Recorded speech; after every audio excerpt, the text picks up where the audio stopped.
Hello everybody and welcome back to the channel. Today we will be listening to the 8th part of What If Deku Had Was in Villain Class 1A.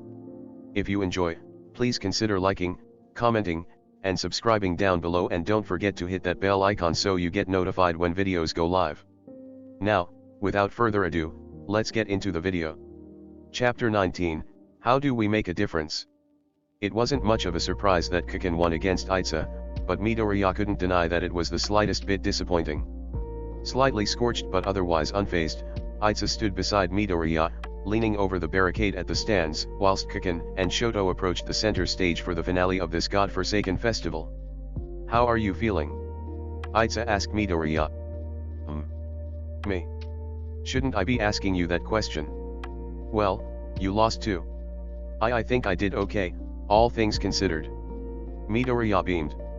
I didn't lose immediately. Speak for yourself, Siro huffed distantly. Aitsa simply smiled and cast his gaze back to the arena, taking in what present Mike was eagerly yelling at them all for a while.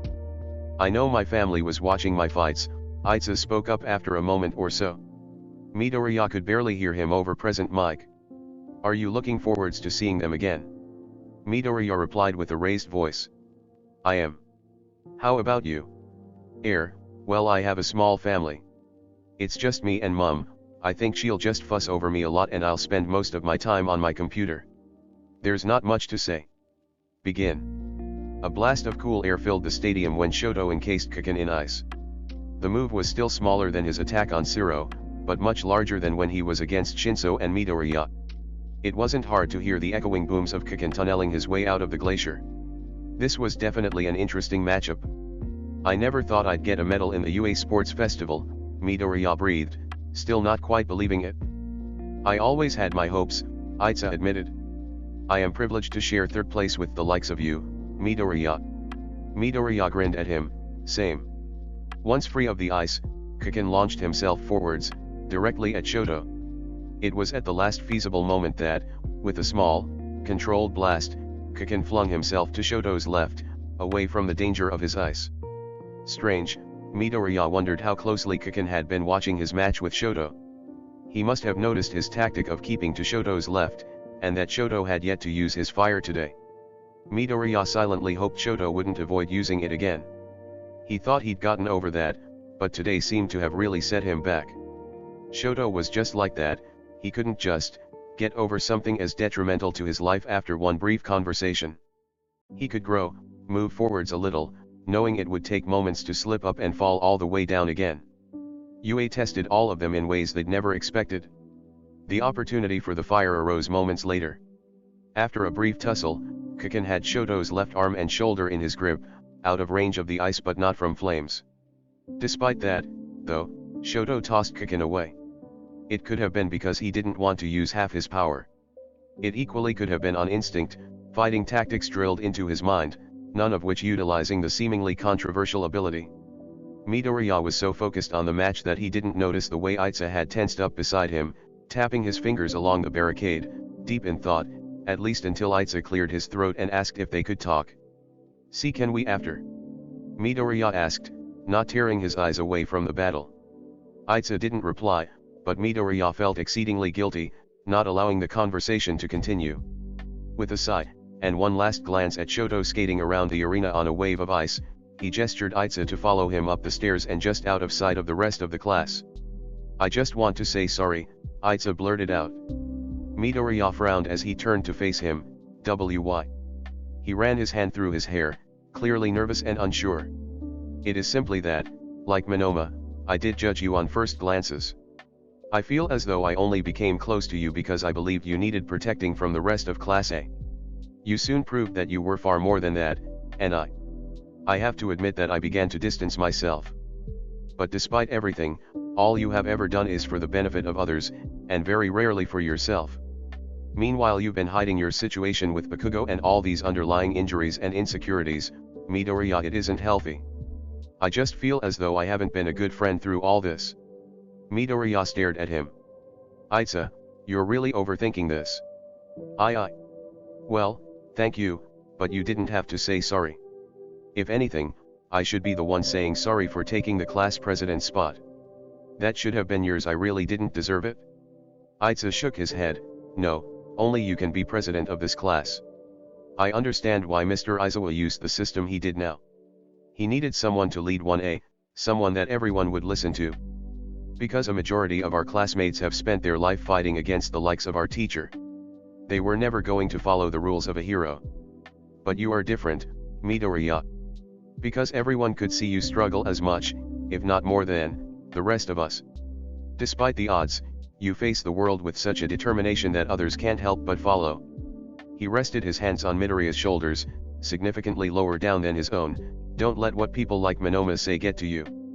With threats like Stain and the League of Villains, the heroes need someone like you. It may not be why you're here, but it's why you need to be. After a moment of stunned silence, Midoriya grinned from ear to ear. There was even a lump in his throat. That's how close he was to crying, right there in the corridor. He used to be a very emotional person. Over time, he thought he'd grown past that, but apparently not. Thanks, was all he managed to stammer. Aitsa took a step back and sighed deeply, pushing his, slightly cracked, glasses further up his nose. I was devastated upon learning I'd be sent to this class. I felt so ashamed. Even more so because I simply could not feel remorse over what I did to get in this position. In fact, I would do it again in a heartbeat. But I never expected Class 1A to be like this. No one here is what I could have anticipated. However, above all, I think I should commend you for how you managed to first convince an entire class of would-be villains to be vigilantes, and then progress that to heroes. I don't think anyone else could have done it. Are you okay? Yep, Midoriya squeaked, now rubbing his eyes with the back of his arm. I am fine. You don't look fine, are you hurt? Aitsa frowned. Did you visit Recovery Girl after your fight with Shoto? And no, that's not why. That's highly irresponsible of you, Midoriya. What have I said about taking care of yourself? Midoriya laughed whilst rubbing the inklings of tears away from his eyes. This is no laughing matter. It's imperative that you... I'm fine. I'm fine. Midoriya insisted, waving his arms about. Really? I don't need Recovery Girl. Aitsa hesitated. Are you sure? Yes, he nodded with a grin. And so they went back to watching the fight. What was that about? Asked Sue curiously when Midoriya decided to stand on the seat between her and Hagakure. Doesn't matter, Midoriya smiled, still shaking his head. What did I miss? Nothing much. Bakugo keeps attacking and Shoto dodges. Ribbit. Has he used his fire yet? Only to melt away a bit of his ice. I think Bakugo keeps yelling at him to use it properly, which is probably why he isn't. Midoriya bit his lip as he watched Shoto continue to dodge Kiken's outbursts, both verbal and physical, persistently using his ice. He could just see him, standing high in the arena, his arms crossed, and face etched with a seemingly permanent scowl. Endeavor. Midoriya wondered if Shoto had spotted him too. The ice was a great advantage against Kiken. The chill would stop him from sweating, which made his explosion significantly weaker. Kiken was countering this by moving around constantly, but at the expense of his own energy. His previous opponents didn't exactly go down easily. Both Aitsa and Uraraka gave him drawn-out fights, in which Midoriya was sure his limit was at least approached. Shoto, meanwhile, had not been given battles in which all his energy was used up. 2 of them ended almost instantly, and the third had been Midoriya's, which didn't last much longer. So, was this simply a matter of stamina? Did Shoto have a plan at all? What about Kiken? Surely one of them had an end in. You do know you're saying all this out loud, right? Tsu pointed out, poking him in the shoulder to make sure he'd heard her. Midoriya flinched. Sorry. You mutter a lot, Ribbit, don't you? No time for conversation, because Kiken had just launched himself from a pillar of ice, high into the air. He began to spin, engulfed by a whirlwind of smoke and fire of his own creation. He flung himself back down to earth with a force that seemed almost suicidal. But Shoto held his ground. Midoriya saw how he glanced to Endeavor on one side of the stadium, whilst slowly raising his left hand towards his opponent. In the last second, his eyes flickered away, up to Midoriya. He smiled, and his hand glowed hot red. Did Shoto really know what would happen next? Probably not. All he was sure of, was that 10 seconds later, after an explosion incomprehensible to his ears, Shoto found himself with his back against a wall of ice, inches from the arena's border line. Head throbbing and legs shaking, he pushed himself up and examined the destruction that surrounded him. Little remained of his ice, mostly now in puddles or ruined pieces. The concrete too, had taken a beating, but that wasn't entirely his fault. All that really mattered now, was that Shoto's and Bakugo's colliding force, had knocked one of them out of the ring, but the other was still standing. Bakugo is out of bounds, Miss Midnight proclaimed, Todoroki is the winner. The only thing Shoto registered was Bakugo's frustrated cries, as he stood as far out of the arena as Shoto was in. Neither had really been defeated. It was a luck of the draw that Shoto had hit this ice, and Bakugo hadn't. The crowd roared and confetti flew around them. The son of the number 2 hero had won, that's almost a victory for the heroes, right? Shoto didn't know what he'd won, if anything at all. Whilst the arena was being cleared up, Shoto found himself in a waiting room below the stadium. There was a podium there, he was to stand on it when it was raised above the ground. That was awesome, Shoto, cried a familiar voice, and Midoriya came barreling towards him, skidding to a halt just in time. The air was really cold, and then when you used your fire you superheated it and it caused a massive explosion to counter Kiken's. Did you think of that before the event? How did you know the heat of Kiken's quirk wouldn't be enough to counter the cold beforehand? Shoto just blinked at him, waiting a few seconds to make sure he'd stopped. No. I didn't know. Oh, okay, well, it was still really cool. You sound like Eureka. Yeah, well, she keeps stealing my notes and writing stuff in them. Now when I try to think about pages all I can picture is the comments she adds, so now I think like her. Makes sense. Would you two shut up, yelled Bakugo, who wore as many plasters and bandages as Shoto did. The officials waiting for the go-ahead to send the podium up backed away nervously, glancing at each other and likely wondering what they'd do if Bakugo decided to initiate a rematch, right then and there. Shoto ignored Bakugo. So, what now? He asked Midoriya as Itza approached. Midoriya blinked at him. What do you mean? Well, the sports festival's over. Now what do we do? We have the supervised home visits next, Itza explained. 1 week away from school under our family's supervision. Shoto tensed up. Oh, right. Midoriya glanced between the two of them nervously. It'll be alright, Shoto, really. UA has to keep an eye on us and the number 2 hero won't be allowing any extra guard, Shoto hissed, averting his gaze. Shoto, Okay, the arena's been cleared up, someone proclaimed, cutting into their pointless conversation. Take your positions, please. I ain't accepting freaking second place. Bakugo cried. Oh, shut up, Kiken, Midoriya sighed, following Itza up to the third place podium. Get up on your podium and stop having a tantrum. It almost made Shoto smile. After a little more anxious encouragement from the officials, whoever they were, Shoto walked up the stairs to the first place position, and the stairs were wheeled away. He wouldn't be ashamed to admit he was, well, terrified, more so than when he stepped out to any of his fights. When the roof opened above them, and the mechanical system rose the podiums out into full view of the roaring crowd, the shock of the change of light was more intense than it had been at the end of his battle with Bakugo. Worse, his head was spinning, ears filled with the same, squealing white noise that he was all too familiar with, as though he'd hit his head. He stood there in a daze, mind racing through nothingness. Thousands upon thousands of people, and he was standing on a pedestal before all of them. Of course, it had been like this for Shoto for far too long, but for some reason, only now did he truly appreciate the scale. He blinked and All Might was there. Shoto had mixed feelings about the man, but after the USJ, after seeing his power up close, he'd found a new admiration of Japan's number 1 hero. However, a glance to his left, and Shoto could see Midoriya.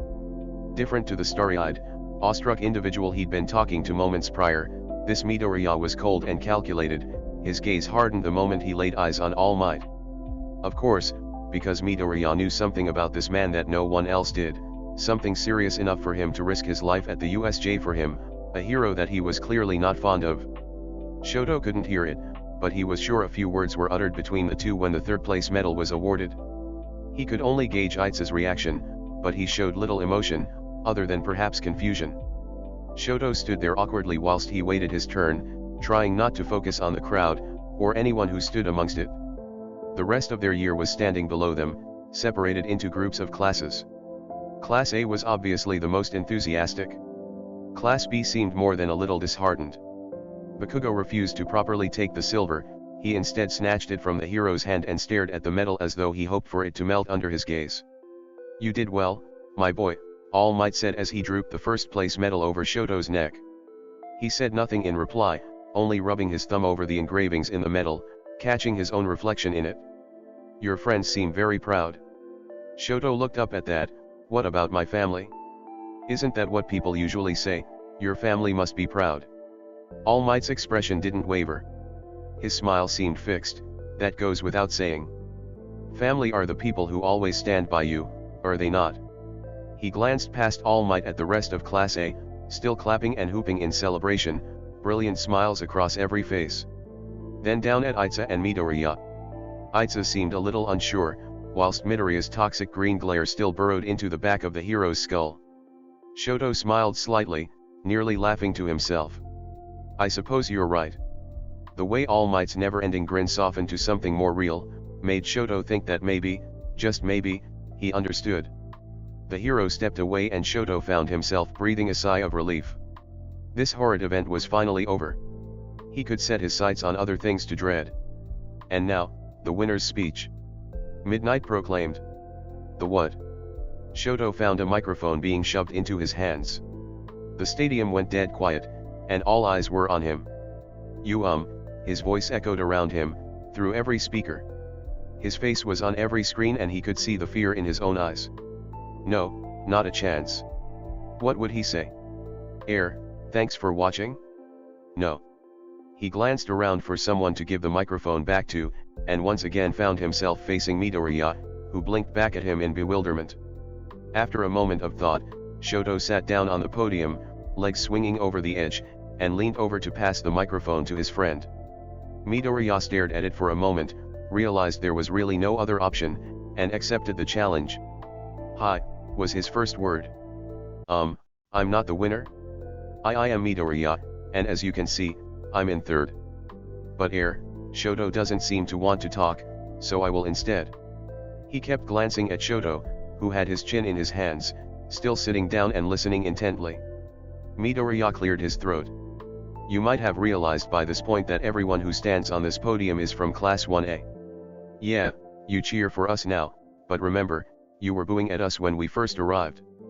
And don't shake your head, saying that you weren't laughing and playing along, that you never really meant it, because that would be a lie.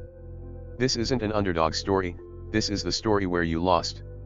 We're not on your side, if you ostracize us, make us out to be villains, and then publicly humiliate us on live television, we're not going to like heroes, are we? And we're not going to like you. So, I don't want to hear you cheering. We don't want your empty praise. Something else you might want to think about is that one of the people standing on this podium is quirkless. Call it luck of the draw, call it some kind of false victory, I don't care, the fact is that I'm standing here, and none of your hero course members are. But if I see one article saying that this year's Class B was just really weak, then I'd say that you're looking for excuses. Don't you dare call them weak, because not only does that insult them, but it insults us too. The only reason we managed to do this well is because we decided to work together. Oh, and I may or may not have tricked the entirety of the hero course into thinking I have the power to steal other people's quirks since the second day at school, and the only one who knew that I was actually quirkless decided not to say anything.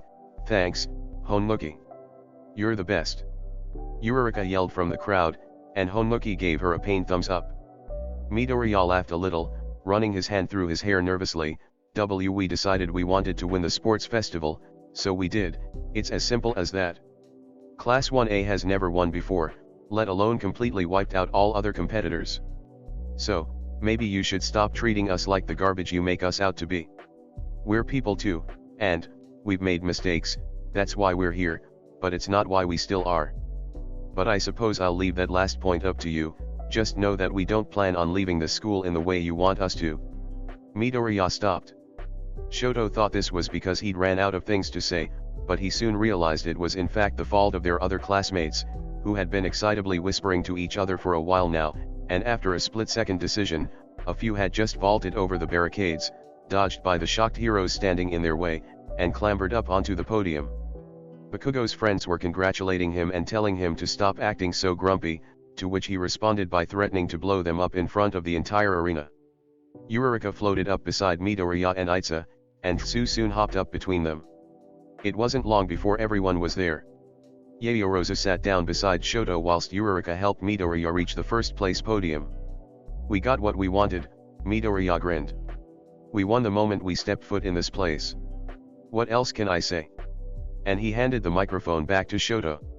He stared at it for a moment, and then looked up to meet his father's eyes, across the stadium.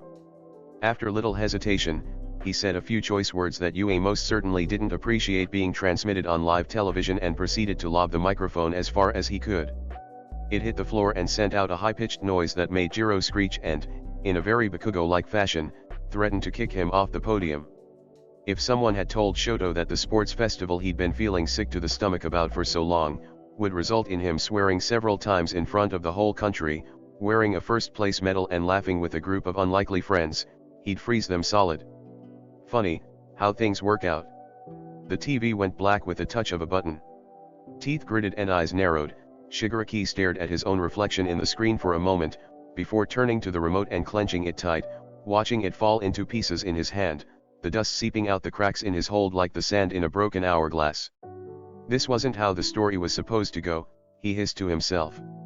The soft sound of Kurogiri cleaning the disused glassware behind the bar faded. With a clink, he rested the glass down on the counter and turned his gaze back to Shigaraki, who stared back angrily.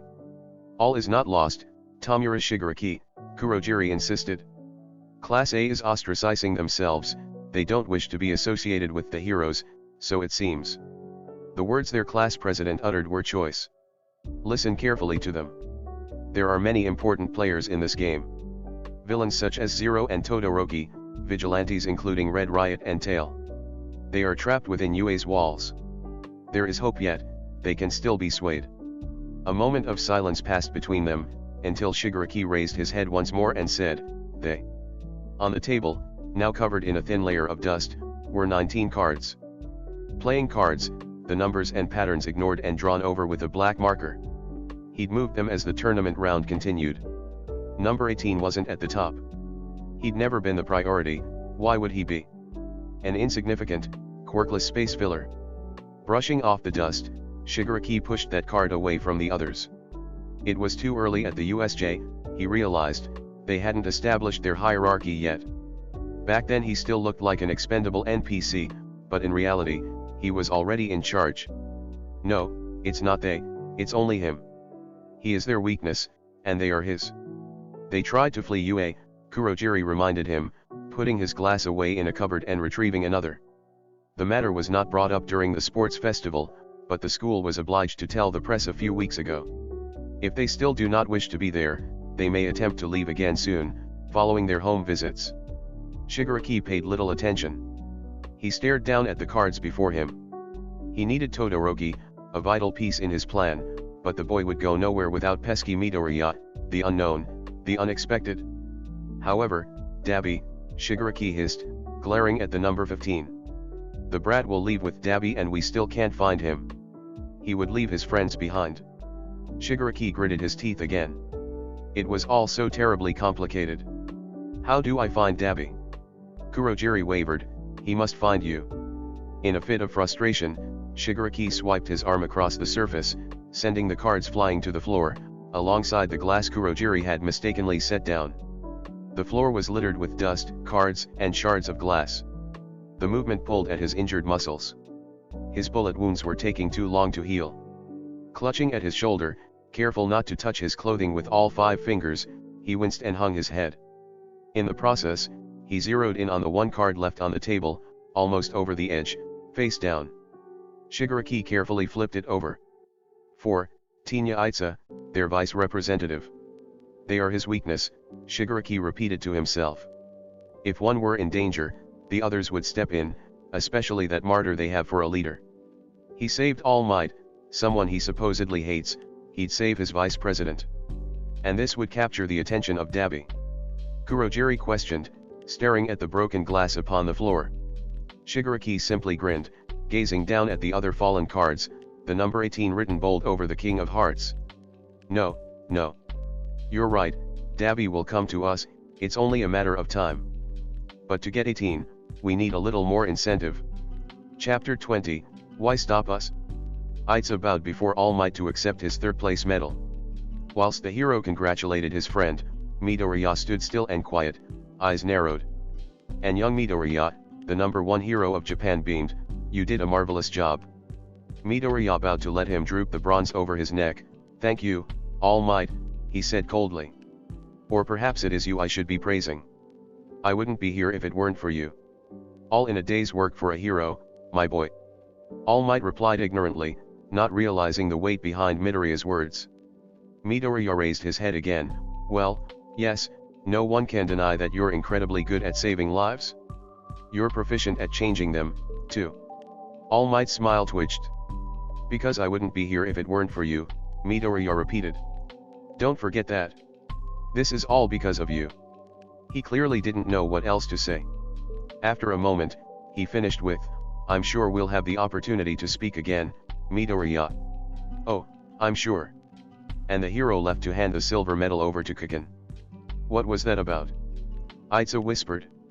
"Nothing important," Midoriya insisted, and the matter was left alone, for the time being. The night after the sports festival, Midoriya found himself lying in bed, staring at the ceiling, deep in thought. He was doing that thing where he thinks too much about something and his mind spirals into an endless pit of anxiety and insomnia. There were so many things that could now go wrong, he didn't have the slightest hope of sleeping peacefully. But there was one problem that stood out from the rest. Shoto. He'd always been very unsure about this idea to be heroes. Now the sports festival was over, and they'd completed Nizu's deal. Class 1A was on the track to take on the provisional licensing exam. However, it had been Shoto who won the festival, exactly what his father, Endeavor, had wanted from him. No matter how many times he tried, Midoriya could not completely banish thoughts of Endeavor from Shoto's mind. His drive to do exactly what Endeavor didn't want was stronger than anything else. Would Shoto really go through with this, or would he still find a way to back out? And then Midoriya's brain decided to remind him in the middle of the night that the home visits were only a few days away, and Shoto would be back under Endeavor's care for the first time in over 2 years. Shoto would try to leave, there's no doubt about it. Worse, what if Dabi showed up? Everything they'd worked for, it would be void. Shoto would flee with Dabi the moment he had the opportunity, and he wouldn't look back. But Midoriya knew that Shoto wasn't a villain. Dabi, on the other hand, was.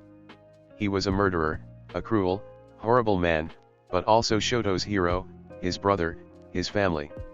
Midoriya had no control, no say in this, and he hated it. Shoto was one of his first friends, if not his best, and he'd soon disappear. The only hope he had was that security would be tight enough to keep Dabi out, and Shoto in. Midoriya hated to wish this upon his friend, but it was only a week, and he couldn't see him turn into a real villain like his brother. Thoughts finally banished with persistent sentences such as "there's nothing you can do about it and this isn't going to change anything." Midoriya rolled over and closed his eyes. But what if security isn't good enough? Nizu knows we'd all want to stay at UA now, since we're allowed to take the provisional hero license exam, so he might not be as forceful on hero patrols or lookouts as he could be. Shoto is the weakest link in the group, he's the most likely to slip under the radar and disappear.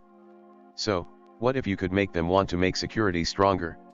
Midoriya sat bolt upright. Fake an escape attempt. I'm bored. Mina groaned loudly. Midoriya's eyes flickered up from his notebook for a moment. He was editing Shoji's page, which Uraraka had taken the opportunity whilst Midoriya was fighting in the sports festival to absolutely ruin. Have you packed all the necessary belongings for your home visit? Aitsa queried from across the room. We've still got a few days. But yeah, I have already, she sighed. I don't really need much anyway, it's only a week and we're not even allowed to go outside. I'm just looking forwards to a week of sitting in my room and listening to my music. Jiro smiled to herself at the very thought. I'm going to ask if I can bring back a really cheap MP3 player, the super old-fashioned ones. Hey, Midoriya, could you theoretically hack into one of those things and do anything worthwhile with it? Midoriya blinked at her. Well, can it access the internet? No. Is it just for music? Can you buy music on it? Nah, you've gotta connect it to your laptop to download stuff. Yeah, I probably couldn't do anything with that. Exactly, Jiro grinned, snapping her fingers in his direction, not even looking at him. So what harm can it do? If Midoriya can't take down the school's firewall with it, then what's the problem? This reminded him. Midoriya had almost completely forgotten that he'd hacked into the sports festival. He bit his lip at the thought, glancing down at Eureka's octopus drawing that he didn't have the heart to scribble out. He hoped Principal Nizu didn't punish him for that in any way. He probably realized what he'd done, but the damage Midoriya had caused hadn't been reversed, so it clearly wasn't against the rules of the game the two of them seemed to be playing. What are you looking at? Kaken suddenly barked at Jiro, who was staring at him from across the room. Something ugly, she quipped. What about you? He ground his teeth at her. Gosh, Midoriya was looking forwards to a week away from Kaken. Seriously though, your shirt, please tell me you're not the kind of guy to wear band merch despite not knowing who they actually are, because I love that band and I'd take offense. Yes, I know the stupid band. Aren't they awesome? They're freaking great, now leave me alone. So, Jiro and Kaken had a weird relationship. Wanna beat me in Mario Kart again, Mina? Kaminari offered kindly, since Mina was still moping over dramatically about how bored she was. Ugh, but you're too easy. You could have said that a little nicer. She's not wrong though, Siro butted in. Well, you try and beat her, if you're so good. Hey, I never said I was any better. Class president, called out Hagakure. Midoriya raised his eyebrows and looked up. You're the plan guy, what are we supposed to be doing now? Well, Aitsa interjected, you could be helping me clean the kitchen, you could do the laundry, the bins need emptying and rooms will be cleaned whilst we're gone, so you can make sure that there's nothing to do. Mina yelled over him, pretending not to hear any of the chores. Well, what Aitsa said. Midoriya replied to Hagakure nervously. No, she said. No, we've had this conversation, you're not allowed to make us do sensible stuff. That's Aitsa's job and he's already done that, and we've already elected to ignore him. Midoriya smiled thinly at her, unsure of what else to say. Yayorozu sat down next to him. I'm looking forward to collecting some of the teas we have at home and bringing them back here, she said quietly, stirring her own drink. This brand is awfully cheap. Momo, we love you, but not right now, honey, said Mina. Come on, 18. We can't train for the sports festival, we have no grand heist to pull off, what's the point of being the villain class if there's nothing villainous to do? That is not the point of Aitsa started. Don't bother trying, Aitsa, ribbit, Tsu interjected. They won't listen. Didn't you say we could try and escape again before the home visits? Shoto asked. Midoriya hadn't even realized he was there, standing in his usual spot and leaning against the wall. Everyone fell quiet for a moment. Can we actually? Asked Jiro. Because I don't know about you guys, but I found last time was really fun. This was the perfect opportunity, Midoriya realized.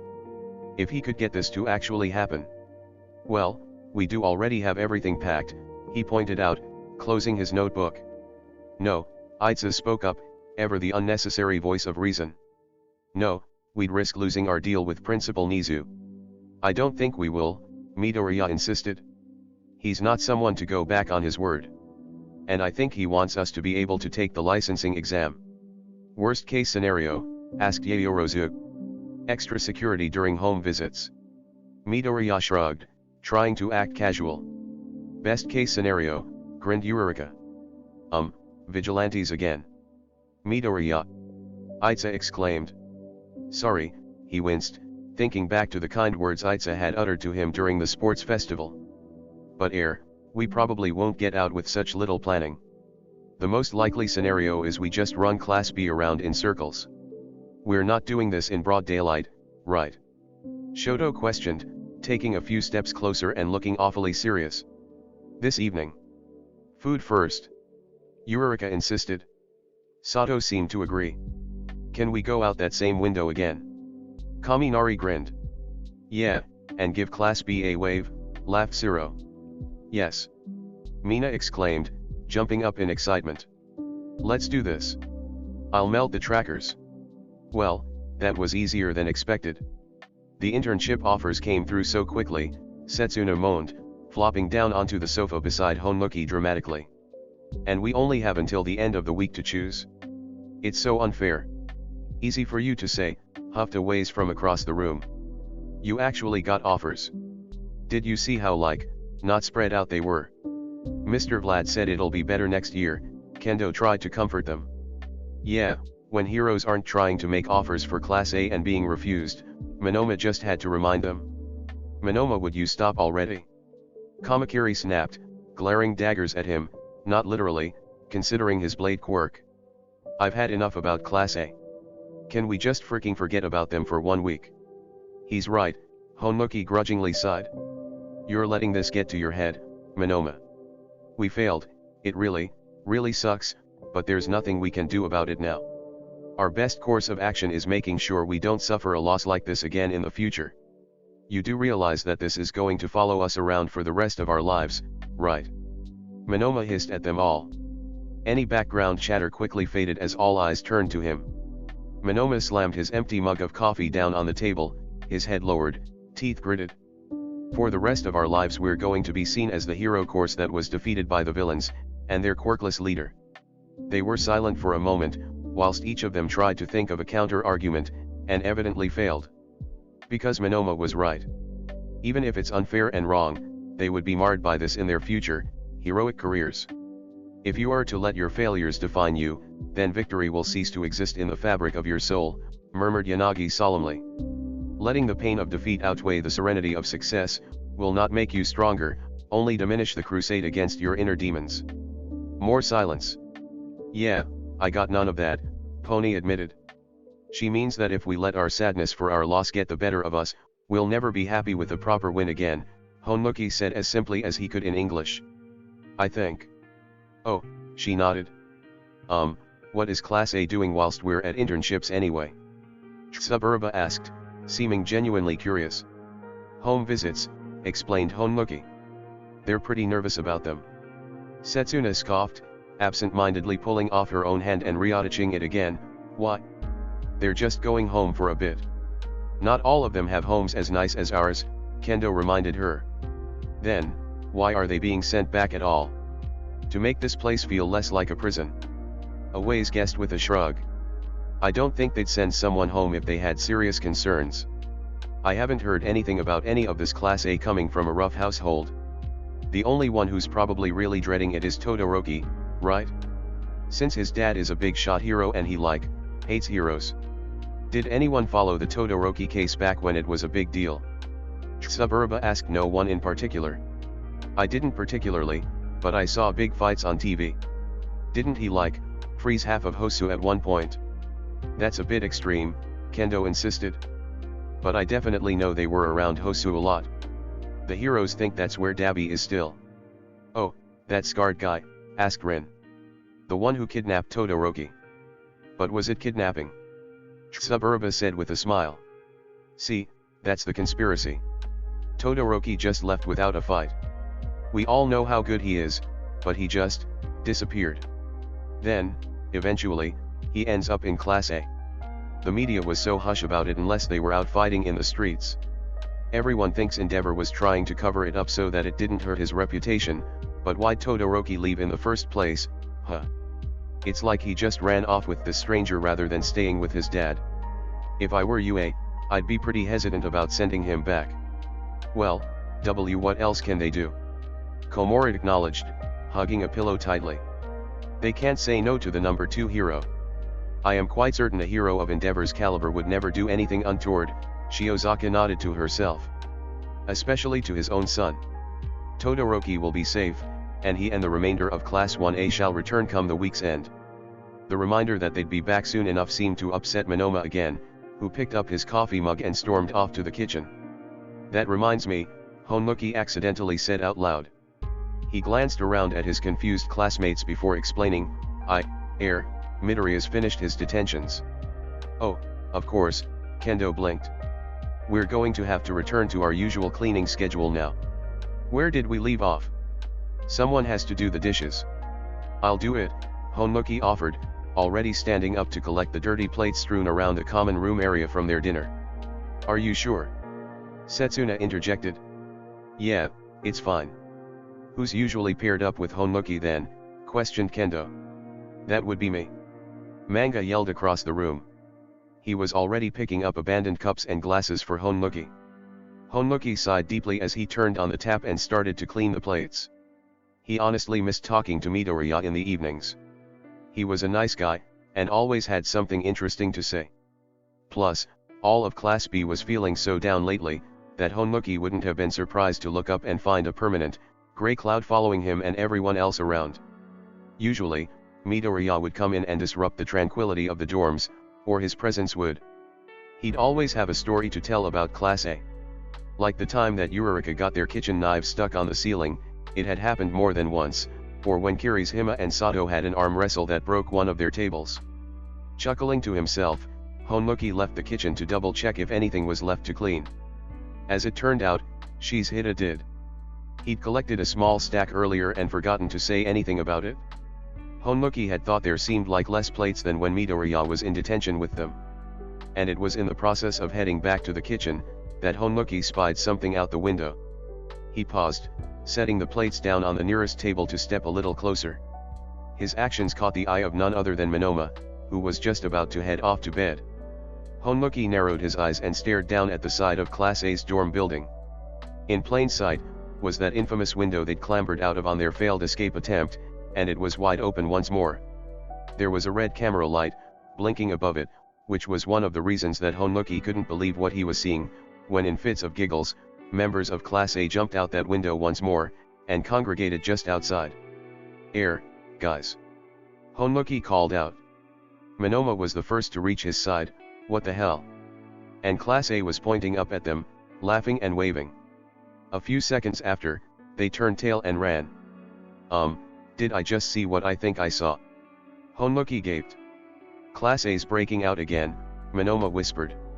"This level of volume didn't last long, they're breaking out." "What?" Tsuburaba exclaimed. "No, they're not," Sen contradicted, standing up to look over Tsuburaba's shoulder. He had his face pressed against the window, one over to Honuki's. "We need to go after them," Monoma insisted, already running for his shoes. "We call Mr. Vlad first," Kendo remembered whilst the rest sprang into action. So much for Midoriya not stirring things up this evening. "He sees us," Midoriya grinned. "Wait, who?" asked Sue, hopping out the window and landing by his side. "Honuki," he pointed up at the window in Class B's dorm. Honuki just stood there, staring at them with a look of sheer and utter disbelief on his face. "Oh, my god, look at his face," Mina giggled. "Hi, Honuki," Eureka sang, waving enthusiastically at him. The others followed suit, laughing and teasing the poor, bewildered hero student. Midoriya noticed him turn his head a little and shout something to the rest of Class B. "We should go," Midoriya insisted, tugging on Tsu's shoulder. They had just enough time to see Monoma dart into view, and Tsuburaba pretty much slam his face against the next window as they gazed at them. In fits of giggles, Class A fell over themselves as they darted into the trees and out of sight.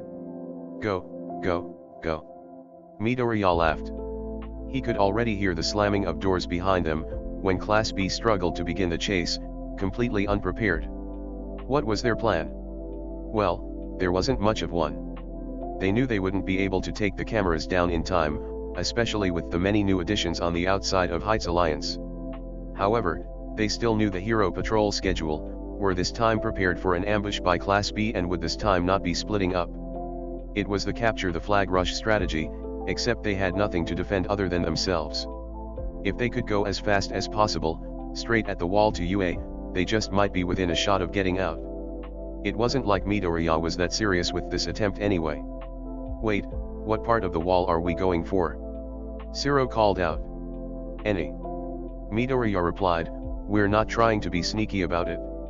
Just get over and go." He kept glancing over his shoulder, sure that Class B would barrel into view any second now. They got significantly further than he thought they would before the inevitable occurred. From the shadows of the night, it was Kurohiro who arrived first. The hero student sprung from the blackness of the trees.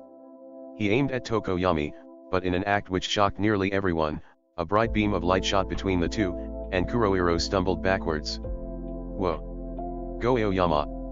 Yurarika laughed, grabbing his wrist and pulling him forwards, a wide grin spreading across Aoyama's face as they rushed onwards. Next to make their move was Shizhida, whose beastly form skidded into view barely 5 seconds later, with blade-wielding Kamakiri on his back. Midoriya's instinct was to reach behind him to his sword, which obviously wasn't there. But even in the darkness, Yaoyorozu saw the movement. She soon frisbeed a shield to him, identical to what she utilized in the sports festival. Ready to bark instructions at his classmates, Midoriya glanced around to see if anyone else had caught them up. However, before he could say a word, Class A had already sprung into action. Zero was nearer the front. He attempted to trap their opponents in his tape.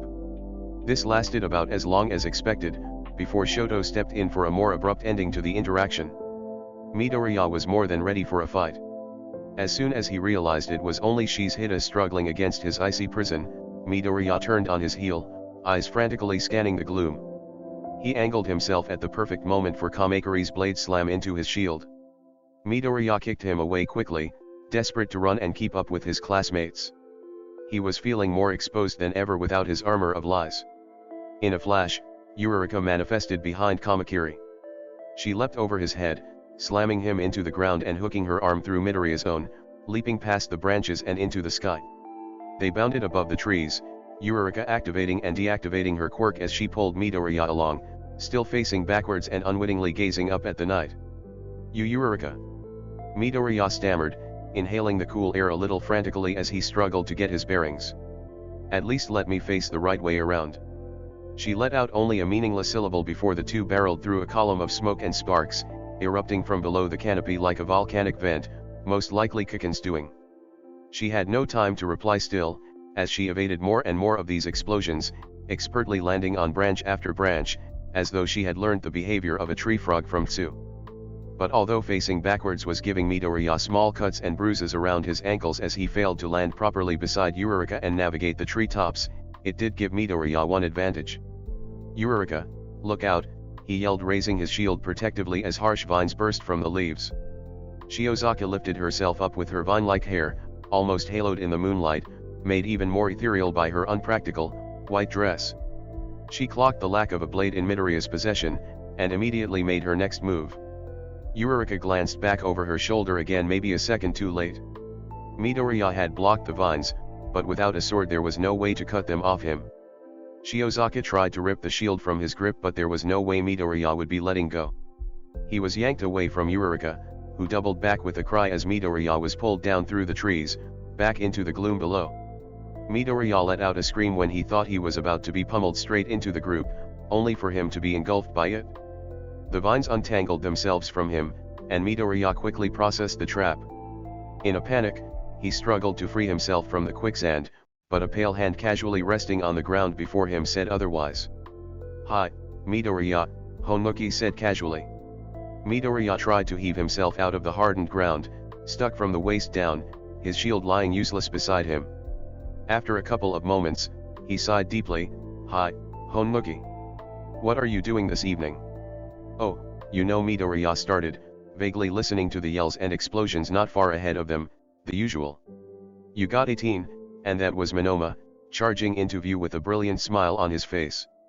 Midoriya rolled his eyes, resting his chin in his hand. "What are your student numbers anyway?"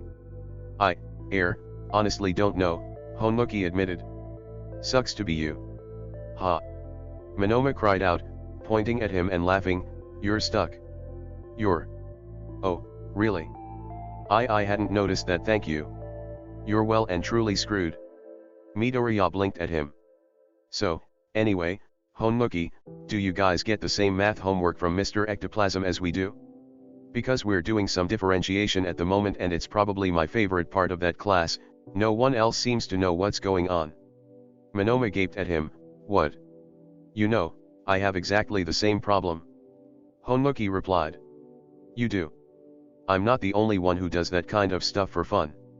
"Not at all, really, it's so satisfying to get it right. I'd buy a puzzle book of calculus honestly. I want that sounds awesome." "Why are you talking about maths?"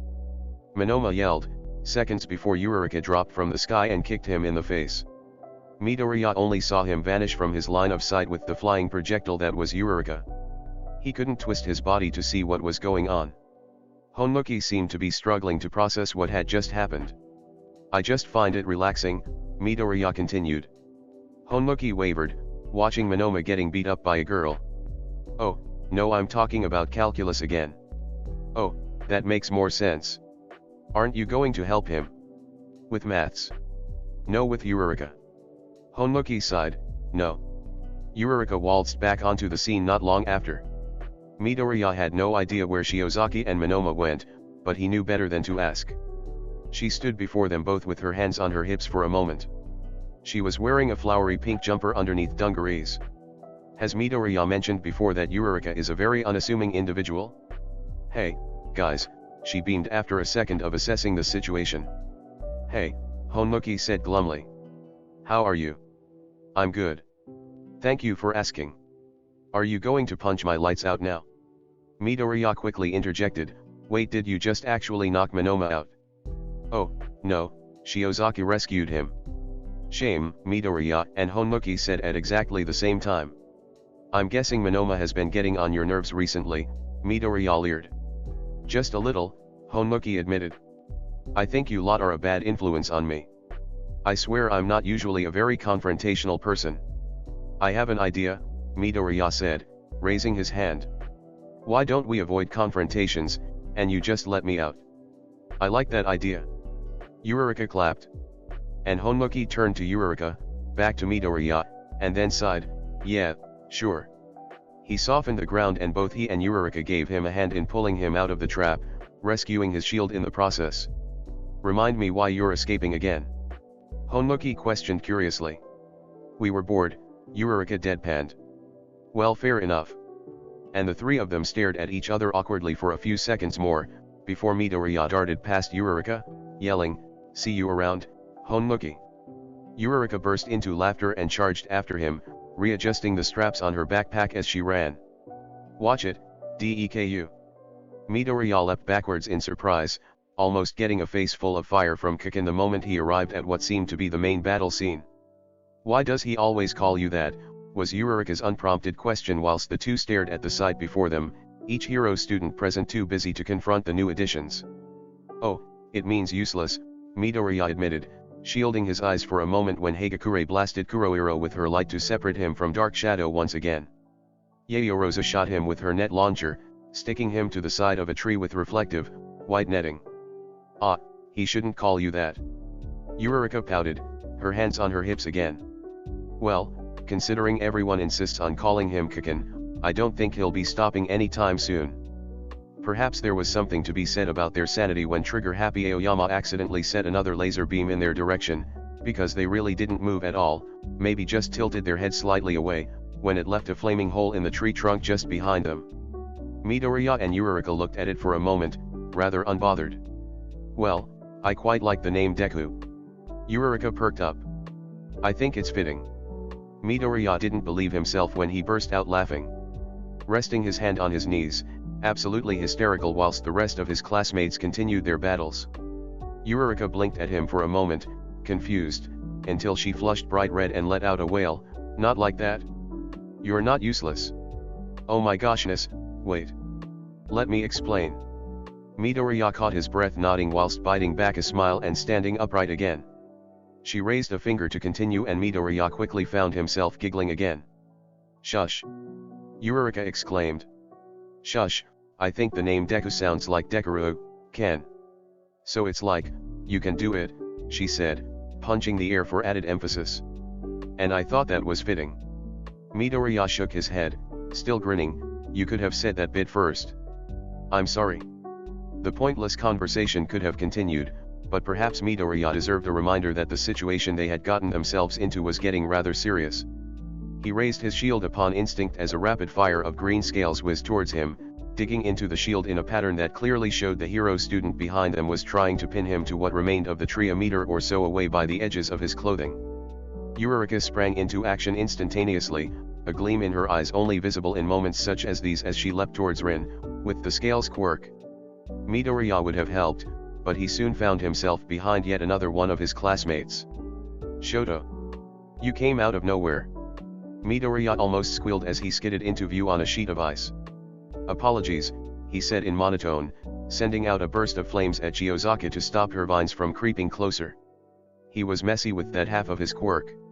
He seemed to just toss the fire wherever, completely lacking the elegance he possessed with his ice.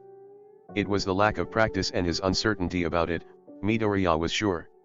"Stay behind me," he insisted, eyes darting from left to right to ward off any other attackers. Unfortunately, that wasn't quite enough. Midoriya was the one who saw Tetsu running up behind them. He grasped a spike of ice left in Shoto's wake from the ground, ripping it from the frozen earth and swinging it in the hero student's general direction. It hit his metallic fist dead on, shattering instantly and knocking him back with a cry. Before Midoriya could make any witty comment about the situation, Shoto had sidestepped in front of him again to freeze Tetsu in place. However, that trick didn't quite work this time, and he easily broke free. Knowing being there could only make the fight worse, Midoriya slipped away, trying to focus on their biggest obstacle, the wall itself. They were in deadlock against Class B at the moment. The more time they wasted here, the more likely it was that the heroes would catch up with them. They needed to get over that wall as quickly as possible. Midoriya should have asked Yaoyorozu to make those radio pieces again, but he completely forgot. If he had them, it would have been far easier to organize the class and find a way to get up and over and lose the other class if they couldn't take them out entirely. Other than that, a sword would be really useful right about now. "Look out, class rep," that was Mina, using the new technique she was so proud of, a veil of acid that she'd used in the sports festival against Yaoyorozu. She melted Rin's wayward scales before they could reach Midoriya. It was rather difficult to navigate the battlefield in the dark. "Thanks, but I would have been okay on my." Midoriya started, shield ready, and thankfully so, because once again, this conversation didn't last long at all before Tsu's tongue wrapped itself around his waist and hauled him up onto the wall with no warning. Now, perhaps Midoriya should have been thankful again, especially since getting over this wall was his aim in the first place, but he couldn't help but think, all his classmates seemed to be keeping an unusually close eye on his whereabouts. If Tsu said anything before hopping off again, Midoriya didn't hear it. He wasn't left alone for long though, because Aitsa somehow made it up there a few moments later. "Aitsa," Midoriya said, clambering to his feet. He was clearly about to say something else because he hesitated, before simply replying, "Yes. Not that it matters too much, but, by any small chance, did you all plan the mechanics of this escape without me?" Aitsa obviously faltered once more. "What gives you that idea?" "Well, I can't help but notice you all darting to my rescue every 2 seconds. Class B are targeting you, Midoriya," he insisted, adjusting his wonky glasses. "Yes, I know, but I can take care of myself." "Of course. But..." As if to prove a point, Setsuna's detached hands appeared out of nowhere to grasp Midoriya's wrists. He dropped the shield in surprise, wrestling against them as Aitsa reached out to try and prise them off him, just a little too late. He was yanked off the wall with a screech, about to crash into the ground. He closed his eyes and winced, preparing for impact, but the earth simply sloshed around him. Realizing what had happened, Midoriya tried to scramble to his feet, swimming in mud. Setsuna's hands pulled him to the surface, and the ground hardened around him. Honmuki stared at him with his arms crossed. "Hi." Midoriya tilted his head back and let out a cry of frustration. And if things couldn't get any worse? Class A. Vlad King marched onto the scene. "Mr. Vlad," exclaimed most of Class B as the group stopped what they were doing and stared. "Everybody act natural, Kaminari," slightly fried, half-whispered in the induced silence. They would have laughed if Class B's teacher didn't look so utterly furious. "Well," Jiro sighed, getting to her feet and casually observing the new tears in her already fashionably ripped jeans, "this was fun." Monoma appeared from behind Vlad King, his hair ruffled and decorated with mud and twigs. He pointed at Midoriya, stuck in the same trap he'd left him in, and began to laugh hysterically. Midoriya sighed, "So much fun. Alright, that's where we'll leave off for the day. Thanks so much for listening along with me today.